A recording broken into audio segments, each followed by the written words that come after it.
ಬಳ್ಳಾರಿ ಜಿಲ್ಲೆ ಸಂಡೂರು ಪಟ್ಟಣದ ಆದರ್ಶ ಕಲ್ಯಾಣ ಮಂಟಪದಲ್ಲಿ ಬಳ್ಳಾರಿ ಜಿಲ್ಲಾ ಪೊಲೀಸ್ ಇಲಾಖೆಯ ವತಿಯಿಂದ ಮಾದಕ ದ್ರವ್ಯ ಮುಕ್ತ ಸಮಾಜಕ್ಕಾಗಿ ವಿಶೇಷ ಜಾಗೃತಿ ಅಭಿಯಾನ ಕಾರ್ಯಕ್ರಮ ನಡೆಯಿತು.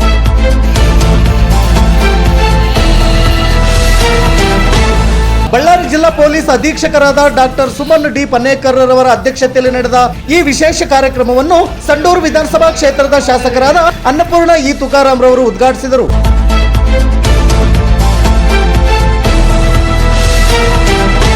ಕಾರ್ಯಕ್ರಮದಲ್ಲಿ ತಾಲೂಕು ದಂಡಾಧಿಕಾರಿಗಳಾದ ಅನಿಲ್ ಕುಮಾರ್ ಅವರು ಮತ್ತು ತಾಲೂಕಿನ ಕ್ಷೇತ್ರ ಶಿಕ್ಷಣಾಧಿಕಾರಿಗಳಾದ ಡಾಕ್ಟರ್ ಐಆರ್ ಅಕ್ಕಿರವರು ಹಾಗೂ ಹೆಚ್ಚುವರಿ ಪೊಲೀಸ್ ಅಧೀಕ್ಷಕರಾದ ನವೀನ್ ಕುಮಾರ್ ರವರು ಮತ್ತು ತೋರಣಗಲ್ಲು ಡಿವೈಎಸ್ಪಿ ಪ್ರಸಾದ್ ಗೋಖಲೆರವರು ಹಾಗೂ ಸಂಡೂರು ಸಿಪಿಐ ಮಹೇಶ್ ಗೌಡರವರು ಮತ್ತು ಪಿಎಸ್ಐ ಯು ಡಾಕೇಶ್ ರವರು ಹಾಗೂ ನಂದಿಹಳ್ಳಿ ಪಿಜಿ ಸೆಂಟರ್ನ ಅಧ್ಯಾಪಕರಾದ ಡಾಕ್ಟರ್ ಮಲ್ಲಯ್ಯರವರು ಸೇರಿದಂತೆ ಶೈಕ್ಷಣಿಕ ವಿದ್ಯಾಸಂಸ್ಥೆಗಳ ಅಧಿಕಾರಿಗಳು ಮತ್ತು ವಿದ್ಯಾರ್ಥಿಗಳು ಹಾಗೂ ತಾಲೂಕಿನ ವಿವಿಧ ಇಲಾಖೆಯ ಅಧಿಕಾರಿಗಳು ಉಪಸ್ಥಿತರಿದ್ದರು.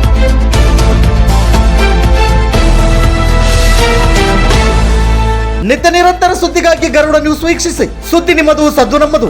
ವರದಿಗಾರರು ಕೆಕೆ ಮೆಹಬೂಬ್ ಬಾಷಾ. ಇದು ಗರುಡ ನ್ಯೂಸ್ ಕರ್ನಾಟಕ. ನಾನು ಮಲ್ಲೇಶ್ ಕಮತೂರು.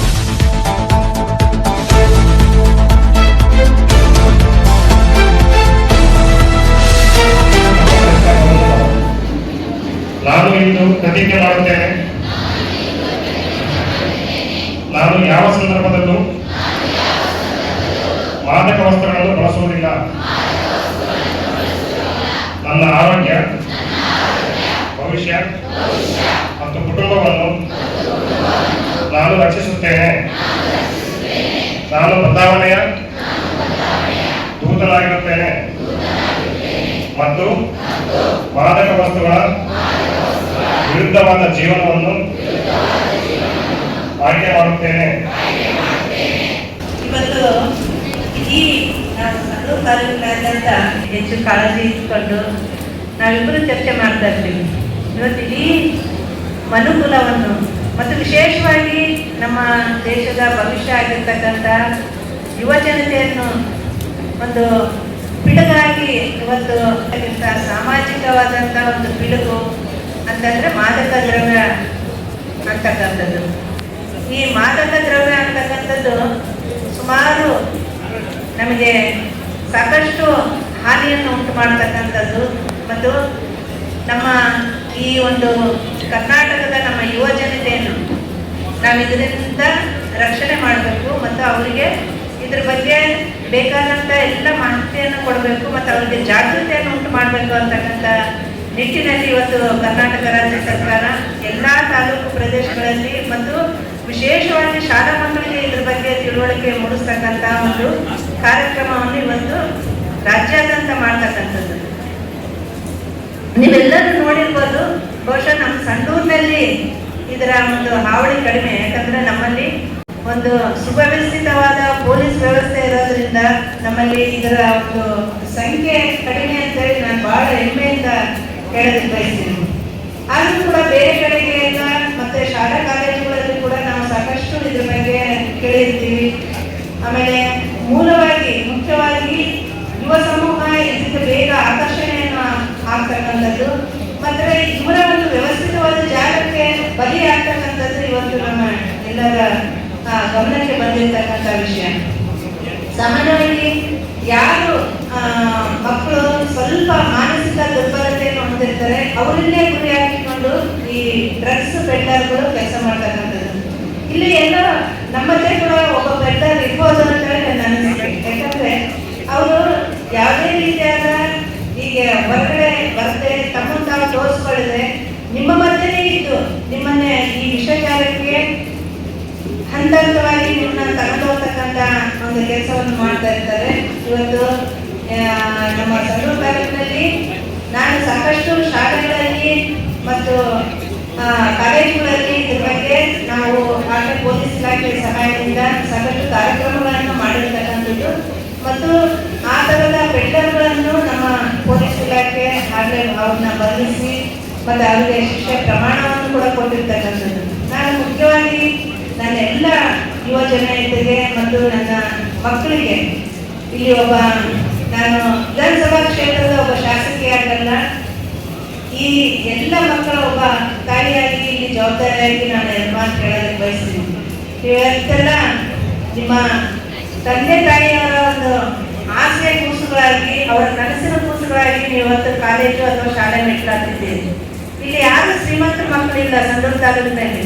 ಎಲ್ಲರೂ ಇಲ್ಲಿ ಸಣ್ಣ ಪುಟ್ಟ ರೈತರ ಮಕ್ಕಳು ಅಥವಾ ಸಣ್ಣ ಪುಟ್ಟ ಗಣಿ ಕಾರ್ಮಿಕರ ಮಕ್ಕಳೇ ಹೆಚ್ಚಾಗಿರ್ತಕ್ಕಂಥದ್ದು.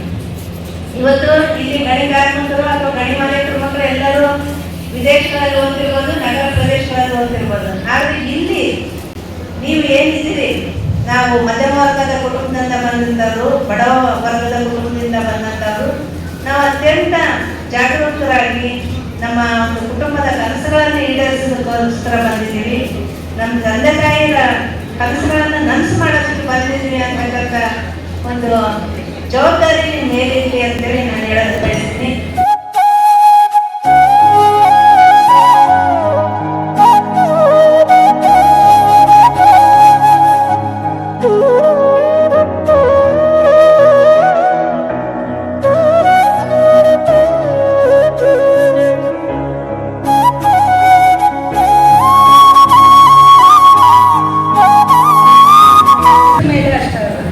ಫಿನಾನ್ಸಸ್ ಮೇಲೆ ಪರಿಣಾಮ ಆಗುತ್ತೆ. ನಿಮ್ಮ ಪಾಕೆಟ್ ಮನಿ, ನಿಮ್ಮ ತಂದೆ ತಾಯಿ ನಿಮಗೆ ಕೊಡ್ತಾ ಇರುವಂತಹ ಫಿನಾನ್ಷಿಯಲ್ ಸಪೋರ್ಟು. ಇವತ್ತು ನೀವು ಇನ್ನೂ PU ಅಲ್ಲಿದ್ದೀರಾ, ಇನ್ನೂ ತುಂಬಾ ಲಾಂಗ್ ವೇ ಇದೆ. ನೀವು ಕಾಲೇಜ್ಗೆ ಹೋಗ್ತೀರಾ, ನೀವು ಒಂದು ಅರ್ನ್ ಮಾಡೋ ಪರಿಸ್ಥಿತಿ ಬರೋವರೆಗೂ ನಿಮ್ಮ ಡಿಪೆಂಡೆನ್ಸೇ ಇರುತ್ತೆ ನಿಮ್ಮ ಪೇರೆಂಟ್ಸ್ ಮೇಲೆ. ಸೊ ಪ್ರೆಷರ್ ಮಾಡೋಕ್ಕೆ ಶುರು ಮಾಡ್ತೀರಾ, ನನಗೆ ಜಾಸ್ತಿ ದುಡ್ಡು ಬೇಕು ಅಂತ ಕೇಳೋಕ್ಕೆ ಶುರು ಮಾಡ್ತೀರಾ. ಅದು ಕೆಟ್ಟದಕ್ಕೆ ಯುಟಿಲೈಸ್ ಆಗುವಂಥದ್ದು, ಒಳ್ಳೇದಕ್ಕೆ ಆಗೋದಿಲ್ಲ. ಹೆಲ್ತ್ ಇನ್ನೊಂದು ಏನು ಹೇಳ್ತೀನಿ ಅಂತಂದ್ರೆ, ಈ ನಿಮ್ಮ ಫಿಸಿಕ್ ಏನಿದೆಯಲ್ಲ, ನಿಮ್ಮ ಅಪಿಯರೆನ್ಸ್ ಎಲ್ಲರೂ ಚೆನ್ನಾಗಿ ಕಾಣ್ತಾ ಇದ್ದೀರಾ. ಆ್ಯಕ್ಚುಲಿ ಅಪಿಯರೆನ್ಸ್ ಕೂಡ ಡಿಸ್ಟರ್ಬ್ ಆಗೋಗುತ್ತೆ. ನೀವು ಅಡಿಕ್ಟ್ ಆದ್ರಿ ಅಂದರೆ ಒಂಥರ ಸ್ಕೆಲಿಟಲ್ ಫಾರ್ಮೇಷನ್ ಆಗುತ್ತೆ, ಬಾಡಿ ವೀಕ್ ಆಗುತ್ತೆ, ಲಿಪ್ಸ್ ಎಲ್ಲ ಕಪ್ಪಗಾಗುತ್ತೆ, ಇದೆಲ್ಲ ಎಣ್ಣೆ ಎಲ್ಲ ಸೋತ್ ಹೋದಂಗೆ ಜೋತು ಬಿದ್ದಂಗೆ ಆಗುತ್ತೆ.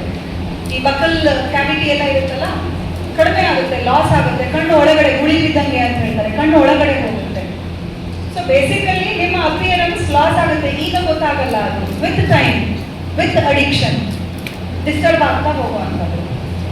ಹಾಗಾಗಿ say no before you get exposed. ಅದಕ್ಕೋಸ್ಕರ ನೋ ಬ್ರೋ ಅಂತ ಕ್ಯಾಂಪೇನ್ ಮಾಡಿರುವಂಥದ್ದು. No bro, whenever you come across such instances, first response should be no bro.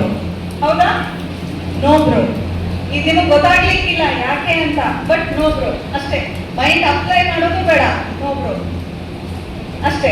ಇನ್ನೊಂದು ರೈಸ್ ಅಂತ ಹೇಳಿದ್ರು, ರೈಸ್ ಇದು ಅಕ್ರಾನಿಮ್, ಇದು 4 ಶಬ್ದಗಳನ್ನ ಸೇರಿಸಿ ಆಗಿರುವಂತಹ ಒಂದು ವರ್ಡ್. ಗೊತ್ತಿದೆಯಾ ರೈಸ್ ಅಂದ್ರೆ ಏನು ಅಂತ? ಹೇಳ್ತೀರಾ ಯಾರಾದ್ರೂ ಒಬ್ರು? ಆರ್ ಅಂತಂದ್ರೆ refuse. Very good. Refuse what? Any type of drug refuse ಮಾಡಿ. ಫಸ್ಟ್ ಟೈಮ್ಗೆ ರೆಫ್ಯೂಸ್ ಮಾಡಿ. ಐ ಅಂದ್ರೆ ಇನ್ಫಾರ್ಮ್. ಯಾರಿಗೆ ಇನ್ಫಾರ್ಮ್ ಮಾಡ್ತೀರಾ? ಪೊಲೀಸರಿಗೆ ಮಾಡಿ, ನಿಮ್ಮ ಟೀಚರ್ಸಿಗೆ ಮಾಡಿ, ನಿಮ್ಮ ಪೇರೆಂಟ್ಸಿಗೆ ಮಾಡಿ. ಯಾರು ಅದನ್ನ ಪೊಲೀಸರಿಗೆ ತಲುಪಿಸ್ತಾರೆ ಅಂತವ್ರಿಗೆ ನೀವು ಇನ್ಫಾರ್ಮ್ ಮಾಡಿ. ಆಯ್ತಾ? ನೀವು ಓರಲಿ ಮಾಡ್ಬೋದು, ಅಥವಾ ನಿಮ್ಮ ತಂದೆ ತಾಯಿ ಹತ್ರ ಫೋನ್ ಇರುತ್ತೆ, ನಿಮ್ಮ ಅಕ್ಕ ಅಣ್ಣನ ಹತ್ರ ಫೋನ್ ಇರುತ್ತೆ, ಅದರಿಂದ ಕೂಡ ನೀವು ಇನ್ಫಾರ್ಮ್ ಮಾಡ್ಲಿಕ್ಕೆ ಅವಕಾಶ ಇದೆ. ನಮ್ಮ ಕರ್ನಾಟಕ ಸ್ಟೇಟ್ ಪೊಲೀಸ್ ಅಪ್ಲಿಕೇಶನ್ ಇದೆ, ಅದ್ರ ಮುಖಾಂತರ ನಿಮ್ಮ ಹೆಸರು ಹೇಳ್ದೇ ಇನ್ಫಾರ್ಮ್ ಮಾಡ್ಬೋದು, ಮಾಹಿತಿ ಕೊಡ್ಬೋದು, ಈ ಥರ ನಡೀತಾ ಇದೆ ಅಂತೇಳಿ. So as informed citizens, as responsible citizens ನಮ್ದು ಜವಾಬ್ದಾರಿ ಅದು. ಬರೀ ಪೊಲೀಸರೇ ಮಾಡಲಿ ಅಂದ್ರೆ ಎಲ್ಲ ಕಡೆ ಬಂದು ಮಾಡೋಕ್ಕಾಗತ್ತಲ್ಲ. ಹಾಗಾಗಿ ನೀವುಗಳು ಅಷ್ಟು ರೆಸ್ಪಾನ್ಸಿಬಲ್ ಪೊಸಿಷನ್ ಅಲ್ಲಿ ಇದ್ದೀರಾ ಆಸ್ ಸ್ಟೂಡೆಂಟ್ಸ್. ಇವತ್ತೇನು ತಾವು ಮಾಡ್ತೀರಾ ಅದಿನ್ನ 10 ವರ್ಷದ ನಂತರ ಅದೇ ಫಾಲೋ ಆಗುತ್ತೆ. ಈಗ ರೆಸ್ಪಾನ್ಸಿಬಲ್ ಆದ್ರಿ ಅಂತಂದ್ರೆ 10 ವರ್ಷದ ನಂತರ ಆ ರೆಸ್ಪಾನ್ಸಿಬಿಲಿಟಿ ಹಾಗೆ ಕ್ಯಾರಿ ಫಾರ್ವರ್ಡ್ ಆಗುತ್ತೆ. ಹೌದಾ? ಸೊ ಇನ್ಫಾರ್ಮ್ ಮಾಡುವಂಥದ್ದು. ಎಸ್ ಅಂದ್ರೆ ಸಪೋರ್ಟ್ ವಾಟ್? ಸರಿ, ಸಪೋರ್ಟ್ ಏನು? ಬೆಂಬಲ ಯಾವುದಕ್ಕೆ? ಬೆಂಬಲ ಯಾವುದಕ್ಕೆ? ನೋ ಡ್ರಗ್ಸ್ ಕ್ಯಾಂಪೇನ್ಗೆ. Very good. ಸೊ ಸಪೋರ್ಟ್ ಮಾಡುವಂಥದ್ದು. ಸಪೋರ್ಟ್ ಏನು? Support to build the society. Support ಮಾಡಿ, ಈ ಕ್ಯಾಂಪೇನ್ ಅನ್ನ ಸಪೋರ್ಟ್ ಮಾಡಿ, ಇನ್ ಟರ್ನ್ ಒಂದು ಹೆಲ್ದಿ ಸೊಸೈಟಿನ ಬಿಲ್ಡ್ ಮಾಡೋಕ್ಕೆ ಸಪೋರ್ಟ್ ಮಾಡಿ. ಈ ಅಂತಂದ್ರೆ ಎಂಪವರ್. ಏನು? ಏನೇನು ಎಂಪವರ್ ಮಾಡೋದು? ಏನೇನು ಎಂಪವರ್ ಮಾಡೋದು? Energy. Empower people around you. You be the responsible students who empower others by informing. ಮಾಹಿತಿ ನಿಮ್ಮ ಸುತ್ತಮುತ್ತ ಇರೋದು. ಇವತ್ತು ನಾನು 10,000 ಜನಕ್ಕೆ ನಾನು ಅಡ್ರೆಸ್ ಮಾಡ್ತಾ ಇರ್ಬೋದು, ಇದು 10,000 ಜನರವರೆಗೂ ತಲುಪಿಸೋ ಜವಾಬ್ದಾರಿ ಯಾರು? ನಾನೆಲ್ಲ ಕಡೆ ಬರೋಕ್ಕಾಗಲ್ಲ, ಮೇಡಮ್ ಅವ್ರು ಎಲ್ಲ ಕಡೆ ಬರೋಕ್ಕಾಗಲ್ಲ. ಸೊ ಇದು ನಿಮ್ಮ ಜವಾಬ್ದಾರಿ. To talk about it, empower people, ಜನರನ್ನ ಎನ್ಲೈಟನ್ ಮಾಡಿ, ಎಂಪವರ್ ಮಾಡಿ, ಅವ್ರಿಗೂ ತಿಳಿಲಿ ವಿಷಯ ಅಂತ. ಸೊ ಇಷ್ಟೇ ರೈಸ್ ಕ್ಯಾಂಪೇನ್ ಮತ್ತೆ ನೋ ಬ್ರೋ ಕ್ಯಾಂಪೇನ್ ಒಂದು ಮಹತ್ವ. ಸೊ ಐ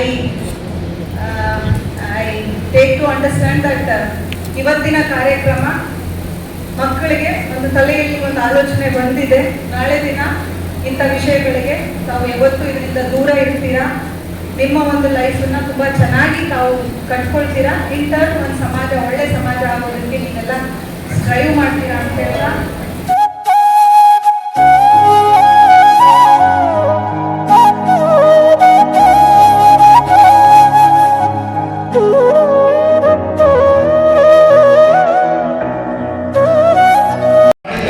ಬಹಳಷ್ಟು ಯಶಸ್ವಿಯಾಗಿ ಈ ತರದ ಪರಿಣಾಮಾತ್ಮಕವಾಗಿ ಕೂಡ ಅದು ಆಗುತ್ತೆ ಅನ್ನುವಂಥದ್ದನ್ನು ಕೂಡ ನೀವು ಅರ್ಥ ಮಾಡ್ಕೊಳ್ಬೇಕು.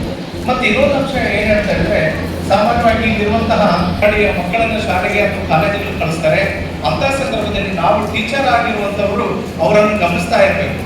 ಮತ್ತೆ ಅವ್ನು ಏನಾದರೂ ಕೆಲವೊಂದು ಅಹಿತಕರ ಘಟನೆಗಳಲ್ಲಿ ಭಾಗಿಯಾಯಿತು ಅಂತ ಹೇಳಿದ್ರೆ ಖಂಡಿತವಾಗಲೂ ಪೇರೆಂಟ್ಸ್ಗಳಿಗೆ ಅವರ ಮಾತುಗಳ ಮೂಲಕ ಆ ಮಕ್ಕಳನ್ನು ಒಂದು ಉತ್ತಮವಾದಂತೆ ಮಾರ್ಗಕ್ಕೆ ಕೊಂಡೊಯ್ಯುವಂತ ಕೆಲಸವನ್ನು ಕೂಡ ನಾವು ಟೀಚರ್ ಆದಂತವ್ರು ಮಾಡಬೇಕು. ಇನ್ನೂ ಬಹಳ ಮುಖ್ಯವಾದಂತ ಅಂಶ ಏನಂತ ಹೇಳಿದ್ರೆ, ಕುಟುಂಬದ ಪಾತ್ರ ಬಹಳ ಮುಖ್ಯ. ಕೆಲವೊಮ್ಮೆ ಮನೆಯಲ್ಲಿ ಪೋಷಕರು ಮಕ್ಕಳಿಗೆ ಒಂದು ಬಾಂಧವ್ಯವನ್ನು ಬೆಳೆಸ್ಕೊಳ್ಬೇಕು. ಆ ಮಕ್ಕಳಿಗೆ ಬೇಕಾದಂತಹ ಮುಕ್ತವಾದ ವಾತಾವರಣ ಇದ್ದಾಗ ಮಾತ್ರ ಆ ಮಕ್ಕಳು ತಂದೆ ತಾಯಿಗಳ ಜೊತೆಗೆ ಬೆರೆಯುತ್ತೆ ಮತ್ತೆ ತಮ್ಮಲ್ಲಿರುವಂತಹ ವಿಷಯಗಳನ್ನ ಶೇರ್ ಮಾಡುತ್ತೆ. ಹಾಗಾದಾಗ ನಾವು ಕೆಲವೊಮ್ಮೆ ಮಕ್ಕಳ ನಡವಳಿಕೆಗಳನ್ನು ಕೂಡ ಬದಲಾವಣೆ ಆಗಿರುವಂತದ್ದನ್ನು ನಾವು ನೋಡ್ತಾ ಇರ್ತೀವಿ. ಅಂತದನ್ನು ಬಹಳ ಮುಖ್ಯವಾಗಿ ಗಮನಿಸಬೇಕು. ಒಂದು ಏನಂತ ಹೇಳಿದ್ರೆ, ಕೆಲವೊಮ್ಮೆ ಅವನು ಸೈಲೆಂಟ್ ಆಗಿರ್ತಾನೆ, ಇಲ್ಲಾಂದ್ರೆ ಅವನು ಬೇಗ ಹಠಾತ್ತನೆ ಕೋಪಗೊಳ್ತಾ ಇರ್ತಾನೆ. ಮತ್ತೆ ನೀವು ಕೊಟ್ಟಂತ ದುಡ್ಡನ್ನು ಕೂಡ ಬೇರೆ ಬೇರೆ ರೂಪದಲ್ಲಿ ಅವನು ದುರುಪಯೋಗ ಕೂಡ ಮಾಡ್ಕೊಳ್ತಾ ಇರ್ತಾನೆ. ಅಂತಹ ಸಂದರ್ಭದಲ್ಲಿ ನಾವು ಕುಟುಂಬದಲ್ಲಿದ್ದಂತಹ ಪೇರೆಂಟ್ಸ್ ಕೂಡ ಬಹಳ ಮುಖ್ಯವಾಗಿ ಆ ಮಗುವನ್ನು ಕೂಡ ನೀವು ಅಬ್ಸರ್ವೇಷನ್ ಮಾಡಬೇಕನ್ನುವಂಥದ್ದು ಮಾತನ್ನು ಕೂಡ ಈ ಸಂದರ್ಭದಲ್ಲಿ ನಾನು ಹೇಳಕ್ಕೆ ಇಷ್ಟಪಡ್ತೇನೆ.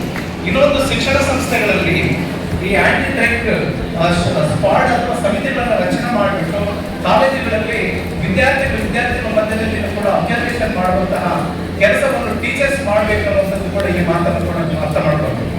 ಮತ್ತೆ ಇನ್ನೊಂದು ಅಂಶ ಏನಂತ ಹೇಳಿದ್ರೆ, ಈ ಶಿಕ್ಷಣ ಸಂಸ್ಥೆಗಳ ಆಜುಬಾಜಿನಲ್ಲಿ ಕೆಲವೊಮ್ಮೆ ಈ ಪಾನ್ ಪರಾಗ್ ಅಥವಾ ಈ ತರ ಬೇರೆ ಬೇರೆ ವಸ್ತುಗಳನ್ನು ಮಾರುವಂತಹ ಒಂದು ವಾತಾವರಣ ಇರುತ್ತೆ. ಅಂತಹ ಸಂದರ್ಭದಲ್ಲಿ ಪ್ರಾಂಶುಪಾಲರಾಗಲಿ ಅಥವಾ ಟೀಚರ್ಸ್ ಆಗಲಿ ಅದನ್ನು ಗಮನಿಸಿ ಬೇಗ ದೂರ ಇಡುವಂತ ಕೆಲಸವನ್ನು ಮಾಡಬೇಕು.